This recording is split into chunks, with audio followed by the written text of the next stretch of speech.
full of sinners, and of course sinners are going to sin against their fellow Christians sometimes. And hopefully when we succeed in getting people who drifted away to come back to church, some of the people are going to have experienced these kinds of hurts. Can you talk about the categories of people that might fit this particular area? Yeah, the sin that we commit against each other is sometimes really deep. So things like if there's been abuse, even inside the church, we don't want it to be there, but things like physical abuse, verbal abuse, even sexual abuse goes on inside the church. And it really, you understand, I think, how deeply this can wound someone because there's actual sin, and it goes deeper than just spiritual, but it's physical, it's emotional. It can just, you can't, sometimes even hard to connect church to God and good feelings, because those kinds of things have happened at church by church people. The very people who are supposed to protect you are the ones who hurt you in some very deep, deep ways. And it's really hard to be, come and show up, especially if the person's still around. Jeff, do you have more that you could add about that? Well, there are those sins that we talk about that are the more obvious, abuse, neglect. There are some ones that are not quite as obvious. It's not hard. It's not easy to see, what happened there specifically. In the case of a divorce, someone might have to leave the church. They were sinned against. We don't know kind of which direction that went, but something we need to be certainly aware of. And then there are other examples where there are more things kind of just like disputes, and we feel sinned against, and maybe it wasn't really, but that's the perception that kind of pushes us away. We've got this perception that the church is going to be somewhere where we go where no sin's going to happen, and if we're having that idea, then when that does happen, it can tend to push you away, be somewhere where you don't want to go anymore. What are some issues we need to be aware of when we're dealing with injured members who have returned to church? If they've been hurt, they don't feel safe. They don't feel like they can come into this place and pray without somebody hurting them. It's even hard. I think it's even hard to listen. And you're focused on other things, and all these other things happen to you. So I think just being aware of the hurt that they perhaps felt, and how can just being aware of that, so how we can help them feel safe, that they're not here to be hurt, they're here to be served and nurtured. I think there's a lot of other things, but that would be a primary thing as I think about people who have been sinned against. How do we help them feel safe? Jeff, do you have other issues that come to mind? Well, I think that it's possible there still could be an open wound. It's something that was never resolved. And just by them stepping back into the church doesn't change the past. It doesn't fix things. There could be perhaps some more reconciliation that needs to happen. That's not going to happen on the very first day. But we need to be aware that it might manifest itself again. Just keeping that in the back of our minds. Are there warnings that we should be aware of when we talk to somebody who come back to church after being hurt?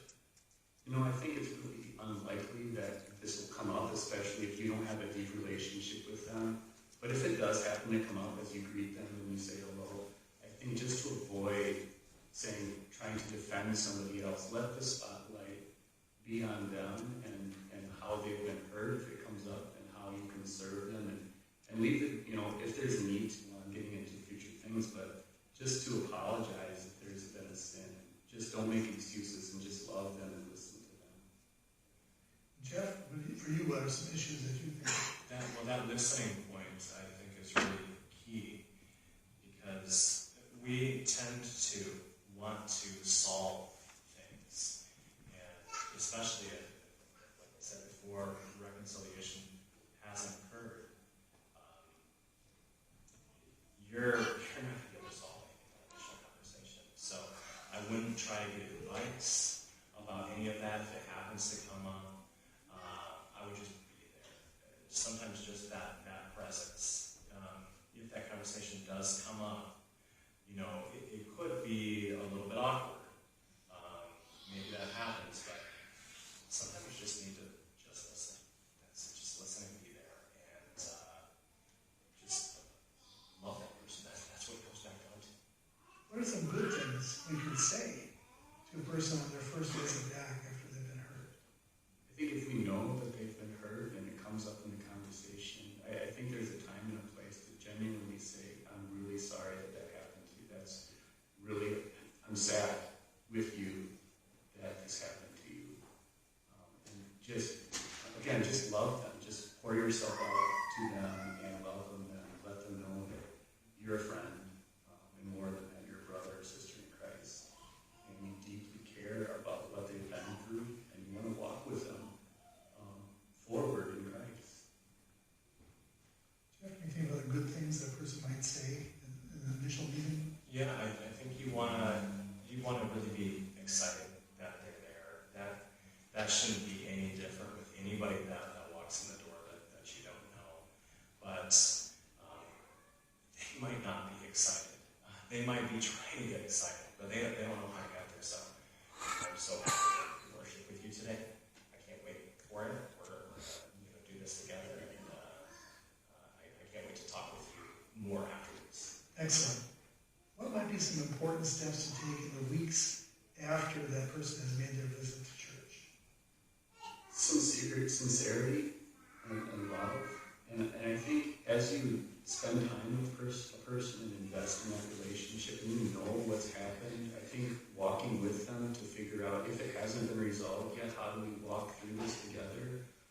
If there's been abuse, has the church connected with resources to protect? Are we keeping our kids safe? Are we keeping our adults safe? Do we have a system in place to do that? If we don't, what are the steps we're taking to make those kinds of things happen so that there is safety and we're protecting everyone who comes?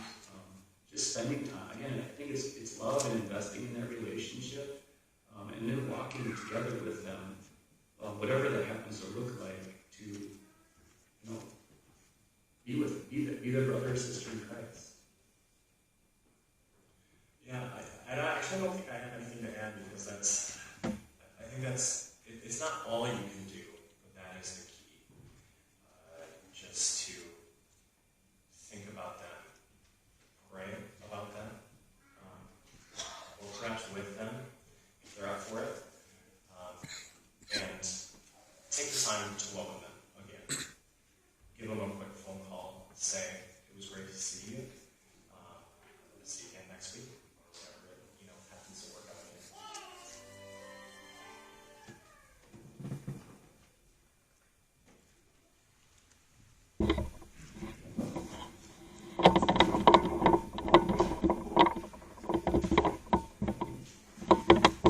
Our struggle is not against flesh and blood, but against the rulers and against the authorities and against the powers of this evil world and against the spiritual forces of evil in the heavenly realms. Therefore, put on the full armor of God so that on that evil day when it comes, you might stand your ground.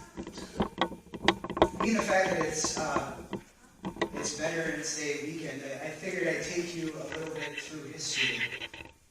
In 1863, Union and Confederate forces gathered in a decisive battle in Chancellorsville, Virginia.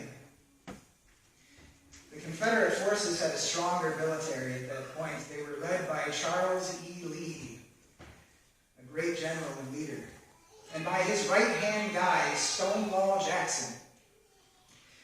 The Confederate forces merged against the Union troops, sending volley after volley straight ahead. But Stonewall Jackson thought of a brilliant idea. I'm going to take some of the North Carolinian troops, flank them on their right, and attack them when they do not expect it. And so he took his North Carolinian troops and flanked on the right side of the Union Army. He caught them completely off guard. Not only was the attack successful, it caused many high-ranking Union officers to flee from the battlefield to preserve their own lives. Stonewall Jackson thought, I'll pursue after them because it would be good to have some high-ranking enemy troops as prisoners of war. He left a portion of his North Carolinian soldiers that served in the Confederacy behind to continue to engage, sending volley after volley on the right flank of the Union Army. As the battle waged on, there was movement in the foliage. There was sounds of men's voices. There was the echo of footsteps, not marching forward, but sprinting towards that Confederate flank. And they took their attention off of the Union soldiers, and they shifted their aim towards the sound of marching footsteps. And as soon as the soldier showed his face, they sent volley after volley after volley of ammunition against them. By the time that the smoke cleared, what they saw was not blue coats, but their Confederate brothers who had chased after those high-ranking officials that were led by Lieutenant General Stonewall Jackson. Jackson himself took 2 shots to the arm. They thought that they would be able to save it, but they could not. He had to have his arm amputated. But the field medics thought they were optimistic at his recovery. However, because of his injuries, pneumonia set in. 8 days later, Stonewall Jackson died. That was a decisive battle because it was at that battle where Lieutenant General Stonewall Jackson, one of the major strategists of the Confederate forces, was killed, and it would change the outcome of the war and many future battles.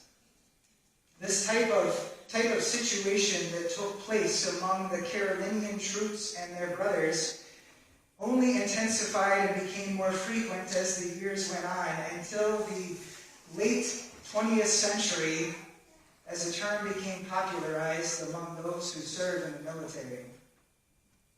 Friendly fire.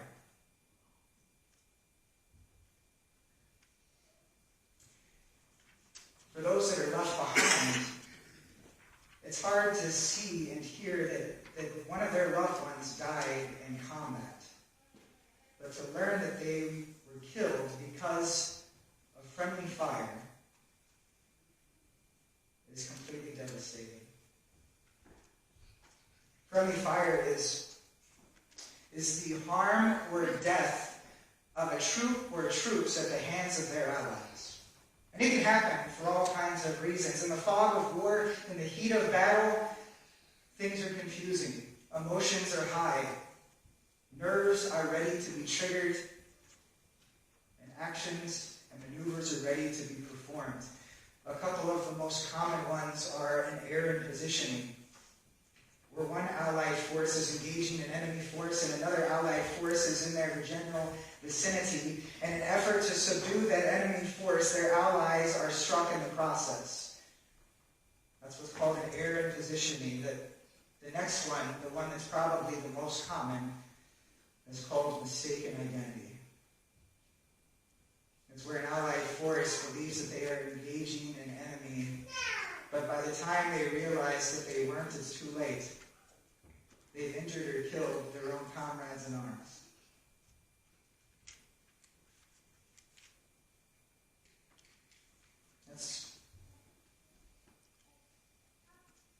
That's completely devastating. And as hard as it is for men and women who serve on the battlefield, it's just as devastating, if not more so, also within the house of God, among the family of believers, because the fact is that we are at war. We are in a battle far more than for a chunk of dirt, for a foreign country's political landscape, or for protecting the lives of men and women in the borders of the United States. We are in a war for souls. And every day that we breathe upon this earth is not just a time of grace, but we are engaged in battle. And like any soldier, we are there to love and to depend upon the persons that are with us in the trenches. And the fact of the matter is that friendly fire often takes place, as we've seen in the video. And the most common reason is because of that third one, because of mistaken identity. And that third reason is what's brought out so clearly in our gospel lesson for this morning. I don't know if you've heard it, so I'm going to read it to you again. This is what it says. In verse 29, he says, he, the older son, answered his father, look, these many years I have been serving you, and I never disobeyed your commandment. But you never gave me even a young goat so that I could celebrate with my friends. But when this son of yours arrived, after wasting your property with prostitutes, you killed the fattened calf for him. Did you hear the case of mistaken identity? There's actually 3 of them. I'll read it again. But when this son of yours arrived, that younger brother didn't call that man by a name. He didn't recognize him as his sibling. He didn't see him as a loving member of the family. He saw him as a stranger. No, what's worse, he saw him as an adversary. He saw him as an enemy. He saw him as somebody not worthy of respect, not worthy of love, not even worthy of life. And that leads us to the second mistaken identity, because that older son lied. He may have been present his entire time there, but to say that he served and obeyed 110% was a lie, because right then in that moment, he failed to serve and obey. He challenged the identity of his father. His father who was loving and kind to that younger brother, a brother that he didn't want anything to do with. Instead of wreaking punishment upon that brother, he showed punishment to that fattened calf. He slaughtered that animal so that that brother could live and thrive and survive, so that that brother could be declared an honorable soldier and rejoin the ranks. The third mistaken identity is the older man himself. This son of yours, I've served you for a long time, and I never disobeyed you. He thought he was better than his father. He thought he was better than his brother. And in his pride, he sinned against the very one he said he never loved.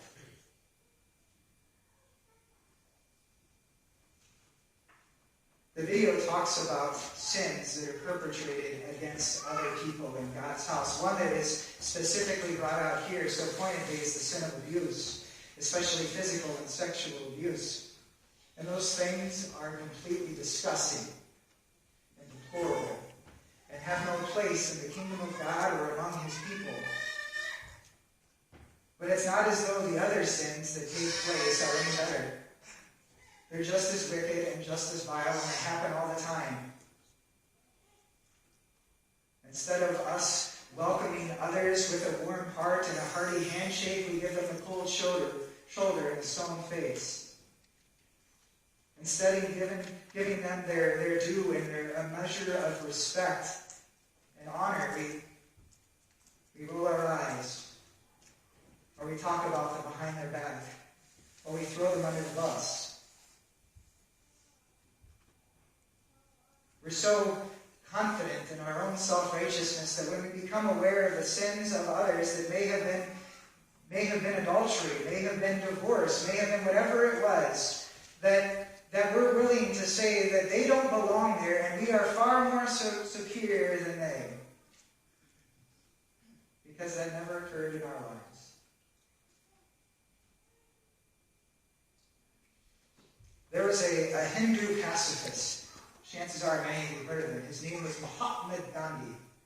Mahatma Gandhi was a guy who loved to read the scriptures. He loved to study the Gospels because in them he saw Jesus and his works and his actions and in his love, and he was filled with wonder and curiosity. And so one day, Gandhi decided to go into a Christian church in Calcutta. And when he stepped inside the church, one of the ushers stopped him and said, "You have to leave." And when Gandhi asked him why, the usher said, "Because the only ones that are welcome here are the Indians of the upper class and the whites." Gandhi never stepped foot into a Christian church ever again. He was asked in an interview later what he thought about Christianity, and he said, "I like you, Christ. Your Christians I do not like. They are not like you, Christ." A few years later, an interviewer asked him the same question, and his response was, "If it were not for the Christians, I would be a Christian."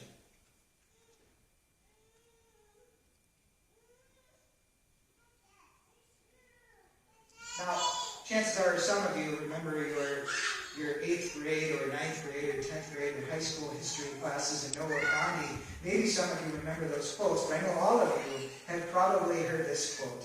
"Why would I ever want to be in the church? Why would I ever want to be a Christian? Because Christians and churches are hypocrites."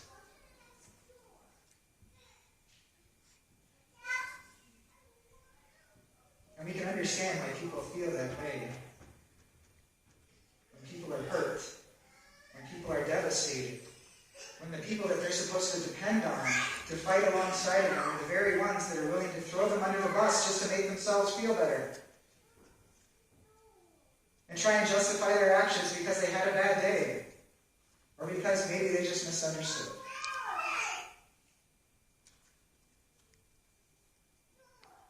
A Buddhist philosopher said, "Do not confuse the finger pointing at the moon for the moon itself." What he meant by that is the moon is not the finger is not the moon. And yet Jesus says something entirely different. Jesus says, "You were darkness, but now you are light. You are the light of the world. Love one another as I have loved you. Forgive one another as I have forgiven you." The Apostle Paul understood the very nature of what church meant and what family meant, because he stated, "I know that there is nothing good that lives in me. For the good I want to do, I do not do, but the evil that I do not want to do, that is what I keep on doing. Who will rescue me from this body that is subject to death?"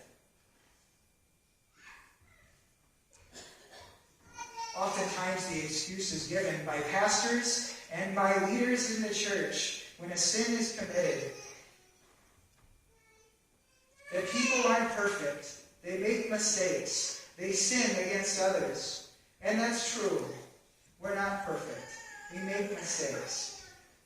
But our imperfection is not a cause or a reason for us to continue doing it. It's not an excuse for us to wave it away as if it didn't matter. But it's for us to go back to the words of the Apostle Paul as he wrote in Ephesians.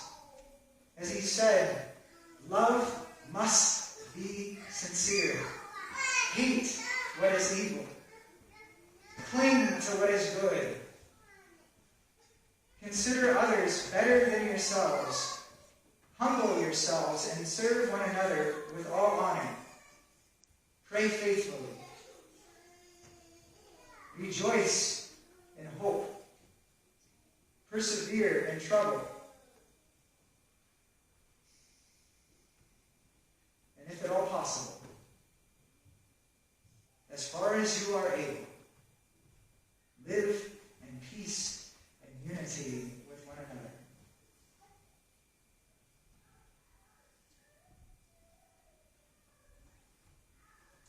We can be like Mahatma Gandhi. We can be like that Buddhist philosopher and say we don't want to be Christians because Christians are a bunch of hypocrites.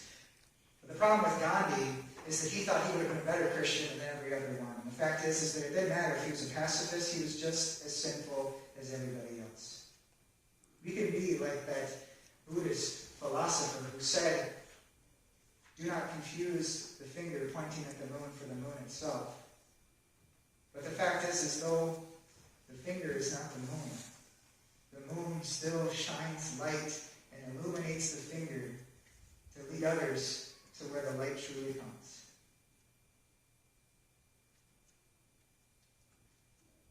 Jesus told us, "If have something against your brother, leave your gifts at the altar and go be reconciled to one another. Not continue on doing what you're doing, not neglect it or ignore it as if it never happened. Not just don't engage because the conflict is too unbearable. But stop everything immediately and go to them and talk to that brother, that sister.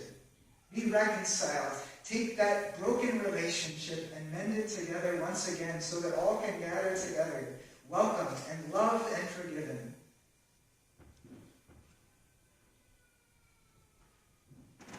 As a complete family, and worship and praise the Father, who gave a robe of grace that not only clothed the Son who went away in mercy, but also donned the back of the one who said he stayed, even though his love was far away from those he cared for.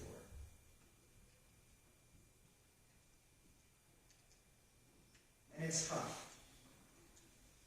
It's tough to be in God's house, to be around people that may hurt you. But Jesus says, where two or three come together in my name, there I am with them. That I will never leave you nor forsake you. That I and my Father live in you. And that nothing is impossible for God.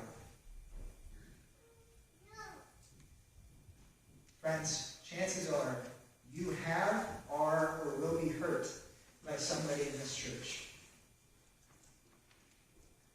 Chances are you have, are, or will hurt somebody in this church.